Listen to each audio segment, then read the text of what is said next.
Si conduzco para ti, tú me dices dónde y cuándo, y yo te doy 5 minutos. Durante esos 5 minutos soy tuyo, pase lo que pase. No miro lo que haces, ni tampoco llevo pistola. Solo conduzco.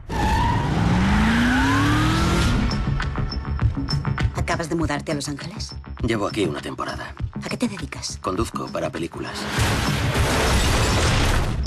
¿No es peligroso? Es solo a tiempo parcial. Si ese chico está al volante, puede hacer cualquier cosa. Te presento al señor Bernie Ross. Tengo las manos algo sucias. Yo también. ¿Cuál es el trabajo?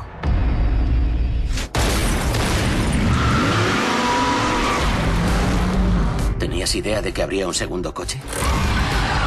Dijo que habría otro coche para frenarnos un poco. ¿De quién es este dinero? Te diré una cosa. Si alguien se entera, nos matarán a los dos. Por eso el conductor debe morir, Bernie. Tiene que morir.